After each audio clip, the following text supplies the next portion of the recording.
I had never set out to be a White House correspondent. I was extremely insecure and very intimidated by the role. I felt like everybody in the room knew more than I did. But, I just forced myself, just like I have in the past, to face my fears and ask the questions that I needed to. In the early days, I would ask questions with my hands shaking. They don't shake anymore. I'm Kimberly Halkett, correspondent for Al Jazeera, based in Washington, D.C. And between us, covering the White House is sometimes like being on an island.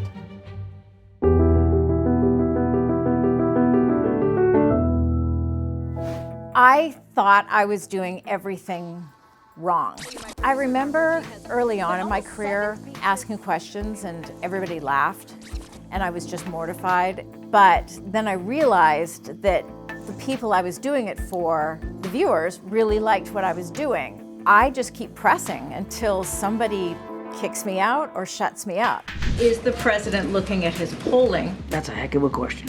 Let me just stop you right there. I'm not going for a viral moment. So you're denying then that there has been an escalation since the Red Sea Patrol? I totally disagree with the premise of your question. Everybody was asking their questions, but this woman in the green, she said, you know what? I like problems. I'm gonna choose problems always. I didn't know who Godiva Goddess was. What I loved about it is that she liked my work and she went viral herself talking about me getting scrappy with John Kirby. And it just told me, wow, okay, I'm doing something right.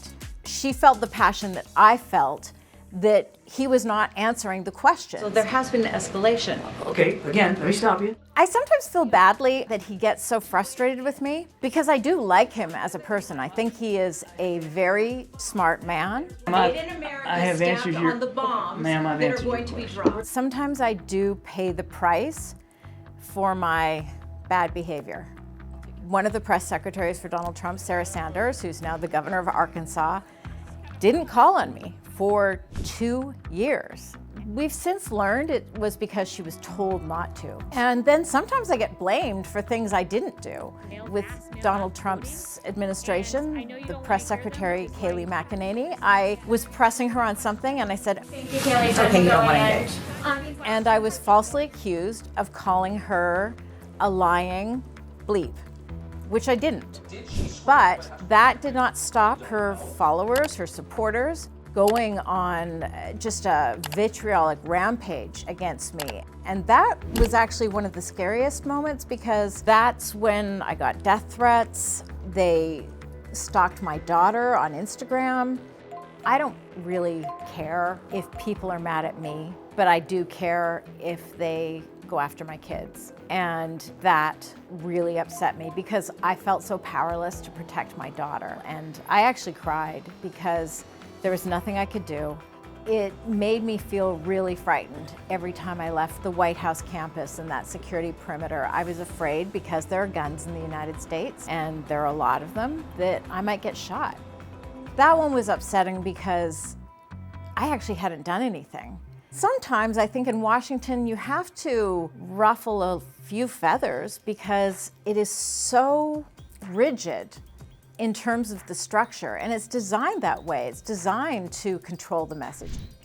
Jen Psaki, who was the first press secretary for Joe Biden, was outstanding at her job, which meant it was horrible for us. She was excellent at giving you a non-answer, but she also was really good at shutting out the majority of the media. And so she would spend the entire briefing basically going through the first 2 rows and acting like the remaining 4 rows of the White House briefing room didn't exist. And I can only put up with that for so long. I used to shout out things like, how about calling on the back row? Or how about a question over here? You don't think we all have assignments? We don't have deadlines? I did start to try and get the other reporters incensed by the fact that they were being shut out.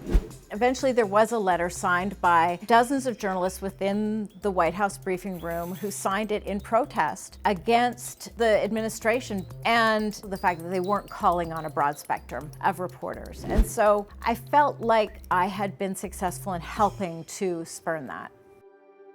people are afraid to ask the questions that I ask or in the way that I ask them. When I'm asking those questions, it's almost like autopilot kicks in, and at the same time, I'm having to do it with an audience. And so it's a very stressful situation because you know that every word you say is going to be analyzed. And it's a high pressure moment. So I'm pretty nervous. I don't think you ever lose the nervousness. And I don't really want to because it's performance enhancing.